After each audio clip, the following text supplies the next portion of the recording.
శ్రీ గురు చరిత్ర 50వ అధ్యాయం ప్రారంభం. శ్రీ గణేశాయ నమః, శ్రీ సరస్వత్యై నమః, శ్రీ గురుభ్యో నమః. నామధారకుడు: స్వామి, మీరు పరమ పవిత్రమైన క్షేత్ర మహత్యం చెప్పారు. మీరు వర్ణిస్తుంటే ఆ క్షేత్రాలను చూస్తున్నట్టు ఉన్నది. ఎక్కడ సాక్షాత్తు పరమేశ్వరుడైన గురుడు ఉంటే అక్కడ దేవతలు, తీర్థాలు ఉంటాయి. ఈ సంగమము కృష్ణా పంచగంగా సంగమం వంటిది. ఇక్కడ పశుపక్ష్యాదులు నీళ్లు తాగి స్నానం చేసి కృతార్థత పొందాయి. శ్రీగురుని లీలలతో నిండి ఉన్నది. నాయన, నీవు ధన్యునివి. భగవంతుని కృప వలనే నీకిట్టి ప్రీతి కలిగినది. అటుపై కథ చెబుతాను విను. వైడూర్య నగరాన్ని ఒక యువనరాజు పరిపాలిస్తూ ఉండేవాడు. అతడు విఘ్నుడు, శుద్ధాత్ముడు, సర్వభూత సంపన్నుడు. పూర్వజన్మ సంస్కారం వల్ల అతడు మన దేవతలను, పుణ్యక్షేత్రాలను, సద్బ్రాహ్మణులు కూడా ఆదరిస్తూ ఉండేవాడు. అది సహించక అతని కొలలోని యవనమత గురువులు అతనితో, రాజా, మన ధర్మాన్ని మాత్రమే మీరు ఆచరించడం మంచిది. ఇప్పుడు మీరు చేసేది మనం కలలోనైనా తలచరానిది. హిందువుల మత ధర్మం బోధించినవి సత్యమైనవి కావు అనేవారు. వారు అచేతులమైన శిలలలోనూ అస్వాది వృక్షాలలోనూ దేవతలు ఉంటేవారు. అలా తలచడం మహాపాపమని మనం విశ్వసిస్తాం. కనుక వారిని సమానులుగా గౌరవించడం తగదు అనేవారు. రాజు సృష్టిలోని జీవులందరూ భగవంతుని బిడ్డలే. ఆయన అన్ని జీవుల పట్ల సమానమైన ప్రేమ కలిగి ఉంటారు. అలా అయితే ఆయన మానవులందరికీ వారికి తగిన రీతుల జ్ఞానాన్ని పొందే ధర్మాన్ని ప్రసాదించి ఉండాలి. మన ధర్మానికి మూలమైన గ్రంథం వలననే వారి వేదాలు కూడా ఈ సత్యమే చెబుతున్నాయి. కనుక ఇటువంటి భేదబుద్ధి భగవంతుని పట్ల అపచారమే కాక మన మత ధర్మానికి కూడా కలంకమే సుమ అని ఖండితంగా చెప్పేవాడు. ఇక చేసేదేమీ లేక మంత్రులు ఊరుకుంటూ ఉండేవారు.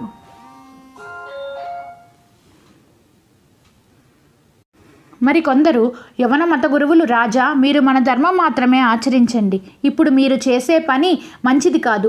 అవయవాలన్నీ దేహానికి సమానమైనప్పుడు ఈ దేశస్థులు నమ్మినట్లు మానవుల మధ్య వర్ణాశ్రమ భేదాలు ఎలా ఉంటాయి అనేవారు. ఈ దేశస్థులు నమ్మినట్లు మానవ మధ్య వర్ణాశ్రమ భేదాలు ఎలా ఉంటాయి అనేవారు. వారితో రాజు, మీరు బుద్ధిమాంద్యం వలన భ్రమపడుతున్నారు. గుణకర్మల భేదం వల్ల మానవులకు దైవమే 4 వర్ణాలుగా సృష్టించారని వారు ఉంటారు. నిజానికి భగవంతుడు సర్వవ్యాపి అని మనమే వారిని విశ్వసించాలి. కానీ అజ్ఞానులైన పామరులు హృదయ శుద్ధి లోపించడం వల్ల పరమాత్మను ఆ రీతిన ధ్యానించలేదు. ఒకప్పుడు విధివశానో దైవయాగం వలనో కానీ ఆ మ్లేచ్ఛరాజుకు తొడ మీద పుండు లేచింది. అది ఎన్ని చికిత్సలు చేసినా తగ్గకపోగా రోజురోజుకు ఎక్కువ కాసాగింది. ఆ బాధకు అతడికి నిద్రాహారాలు కూడా కరువయ్యాయి. చివరికి అతడు ఒక సదాచార సంపన్నుడైన సద్విప్రుణ్ణి పిలిపించి దానికి నివారణ ఉపాయం చెప్పమన్నాడు. ఆ విప్రుడు, రాజా, నీవు యవనుడివి, నేను బ్రాహ్మణుడును. నేను చెప్పే ఉపాయం గురించి అది చెప్పినది నేనన్న సంగతి తెలిస్తే ఈ లోకం నన్ను బతకనివ్వదు. అందువలన ఏకాంతంలో చెబుతాను అన్నాడు. అప్పుడు ఆ రాజు అతనితో కలిసి ఒక ఏకాంత స్థలానికి వెళ్ళాడు. అక్కడ ఆ బ్రాహ్మణుడు అతనితో ఇలా చెప్పాడు. రాజా, నిజానికి గత జన్మ పాపాలే మానవులందరికీ వ్యాధి రూపంలో బాధిస్తాయి. తీర్థయాత్ర, దేవతారాధన, దానముల వల్ల కొన్ని పాపాలు, వ్యాధులు తొలగుతాయి. కానీ వాటన్నిటికంటే శ్రేష్టమైనది సాధుదర్శనం. సాధుదర్శనం వల్ల సర్వ పాపాలు, వ్యాధులు కూడా తొలగిపోతాయి. చివరకు అజ్ఞానం అనే భవరోగాన్ని కూడా వారు తొలగించి ముక్తిని కూడా ప్రసాదించగలరు. కనుక రాజా, నీవు మీ వాళ్ళందరితో ఏదో సాకు చెప్పి ఎవరికీ తెలియకుండా ఒంటరిగా ఈ విదర్భ నగరానికి సమీపంలో ఉన్న పాపనాశ తీర్థానికి వెళ్ళు. అక్కడ స్నానం చేసి దాన ధర్మాలు చెయ్యు. దానివలన నీ పాపం తొలగి ఉత్తమమైన వ్యాధి నివారణోపాయం నీకు అదే లభిస్తుంది. ఈ క్షేత్రంలో ఎవరేది కోరితే అదే లభిస్తుంది అని చెప్పాడు. అప్పుడు ఆ మ్లేచ్ఛరాజు వెంటనే కొద్ది పరివారంతో బయలుదేరి అక్కడికి కొద్ది దూరంలో ఉన్న పాపనాశ తీర్థానికి వెళ్ళారు. ప్రతిరోజు అక్కడ తీర్థంలో స్నానం చేస్తూ రహస్యంగా ఉన్నాడు. ఒకరోజు అతడు తీర్థంలో స్నానం చేసి బయటకు వస్తుండగా అతనికి ఒక యతీశ్వరుడు కనిపించాడు. రాజు ఆయనకు నమస్కరించి తన పుండు గురించి, దాని నివారణ కోసం ఆ ద్విజుడు చెప్పిన ఉపాయం గురించి చెప్పాడు. స్వామి, నేను మ్లేచ్ఛులని మీరు ఉపేక్షించవద్దు. నేను ఎవడునైనా మీ ధర్మాన్ని కూడా ఆచరించేవాడిని. నాకు దయతో ఈ వ్యాధి నివారణోపాయం చెప్పమని అడిగారు. యోగీశ్వర, సాధుదర్శనం అన్నిటికంటే శ్రేష్టమంటిది కదా, అందుకు తార్కాణమైనతే దయతో వివరించండి అని చెప్పాడు.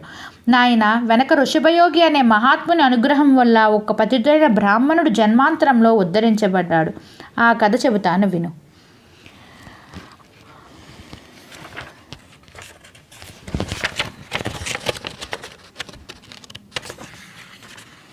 సరిగా అదే సమయానికి కనుక ఓ రాజా, మహాత్ములు కృపాదృష్టికి మాత్రం చేతనే ఎంతటి వ్యాధినైనా నశించగలదు. నీకు వచ్చిన వ్రణం తగ్గడంలో ఆశ్చర్యమేమున్నది అన్నాడు.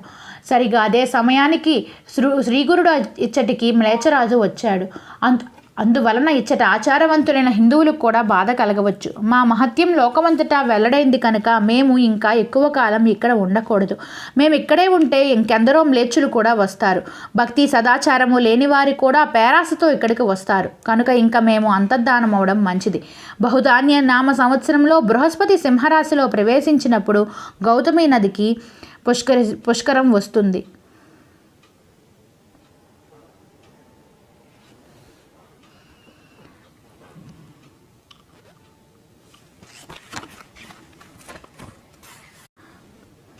కనుక ఇంకా మేము అంతర్ధానం అవడం మంచిది. బహుధాన్యనామ సంవత్సరంలో బృహస్పతి సింహరాశిలో ప్రవేశించినప్పుడు గౌతమి నదికి పుష్కరం వస్తుంది. అప్పుడు ఈ నదిలో స్నానం చేయటానికని చెప్పి ఈ చోటు విడిచిపోతాము అని నిశ్చయించుకున్నారు. ఒక రోజున ఆయన అచ్చట భక్తులకు, ఇక్కడ ఒక మ్లేచ్చరాజు రానున్నాడు కనుక మీరంతా మీ ఇండ్లకు వెళ్ళిపోండి, మేము గౌతమి యాత్రకు బయలుదేరుతామని చెప్పారు.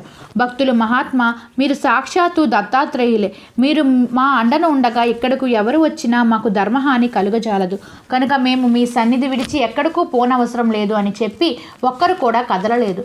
కొద్ది సమయం అయ్యేసరికి ఆ యువనరాజు గంధర్వపురం చేరి అచ్చటి వారిని, ఇక్కడ సన్యాసి ఎక్కడున్నారు, దయచేసి ఆయన్ను చూపండి అని ప్రార్థించారు. అతడు పదే పదే ప్రాధేయపడేసరికి శ్రీగురుడు అనుష్ఠానానికని సంగమానికి వెళ్ళారని, తిరిగి వచ్చి మఠానికి వస్తారని చెప్పారు. రాజు వెంటనే పల్లకి దిగి తన పరివారం అంతటినీ అక్కడికి విడిచి తానొక్కడే త్వరగా సంగమానికి వెళ్ళాడు. చేతులు కట్టుకొని ధీరంగా నిలబడ్డాడు. శ్రీగురుడు, ఓరి సేవకుడా, ఇన్నాళ్లకు కనిపించావేమి అన్నారు. ఆ మాట వినగానే స్వామి అతనికి చూడగానే రాజుకు పూర్వజన్మ స్మృతి కలిగి ఆనంద బాష్పాలు కారుతూ నమస్కరించాడు. అతని శరీరమంతా రోమాంచితమైంది. స్వామి, ఇన్నాళ్ళు ఇంతకాలం నేను దూరంగా పడి ఉండేలా చేశారే, రాజవైభవాల భ్రమలో చిక్కి మిమ్మల్ని మరిచి ఎంతకాలం గడిపాను. ఇన్నాళ్ళు మీ దర్శనమే లభించలేదు. చివరికి మీ ఎదుటకు వచ్చాక కూడా ఇదివరకు అంతగా సేవించుకున్నట్టు మీ పాదాలను గుర్తించలేకున్నాను అని చెప్పారు. అప్పుడు శ్రీగురుడు అఖిలాభీష్ట సిద్ధిరస్తు అని ఆశీర్వదించాడు. వెంటనే ఆ రాజు తనను బాధిస్తున్న వ్రతం తగ్గించమని వేడుకున్నాడు. ఏదిరా నీ వ్రణం చూపించు అనగానే అతడు తన తొడవంక చూసుకున్నాడు. కురుపు మటుమాయమైంది. ఆశ్చర్యచికుతుడై భక్తితో ఆయనకు నమస్కరించాడు. ఆ స్వామి గంభీర వదనలతో, ఏమిరా, నీవు కోరుకున్న రాజ్యభోగాలు తనివితీర అనుభవించావా, లేక ఇంకేమైనా మిగిలి ఉన్నాయా అని అడిగారు. అప్పుడు మీ దయవల్ల సకలైశ్వర్యాలతో చాలా కాలం రాజ్యమేలాను. నాకు కొడుకులు మనుమలు కలిగారు. నా మనస్సు పూర్తిగా తృప్తిపడింది. కానీ భక్తవత్సల, మీరు ప్రసాదించిన సంపదలు మీరు స్వయంగా చూడాలన్న కోరిక మాత్రమే మిగిలి ఉన్నది. ఈ రాజ్యమంతా మీరు ప్రసాదించింది కలుగన నేను మీ సేవకుడినే కదా. మీరు ప్రసాదించిన రాజ్యాన్ని, కొడుకులను మనవలను మీకు చూపాలని కోరిక నాకు కలిగింది. దయచేసి మీరు మాతో పాటు మా రాజ్యానికి వచ్చి మా ప్రజల మీద మీ కృపాదృష్టిని ప్రసరింపచేయండి అన్నారు. మొదట రాజు ప్రార్థనను మన్నించారు శ్రీగురుడు అంగీకారం చెవిన పడగానే ఆ యువనరాజు ఉప్పొంగి వారిని ఒక పల్లకిలో కూర్చోబెట్టి వారి పాదుకులను తన తలపై పెట్టుకొని నడవసాగాడు. స్వామి నవ్వుతూ అతడి కేసి చూసి, నీవు కూడా గుర్రం మీద కూర్చొని ప్రయాణం చేయు, లేకుంటే లోక నిందల పాలవుతావు.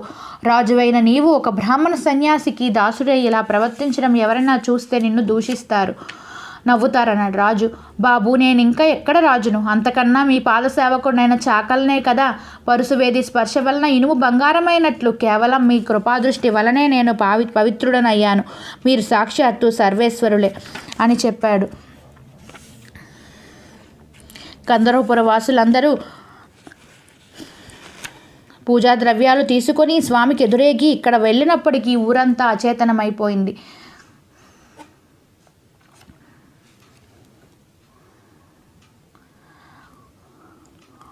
రాజు శ్రీగురుని తీసుకొని తన రాజ్యానికి బయలుదేరారు. అక్కడ రాజ్యమంతా యువనరాజు ఎలా ఎందుకు సేవిస్తున్నారో అని ఆలోచించసాగారు.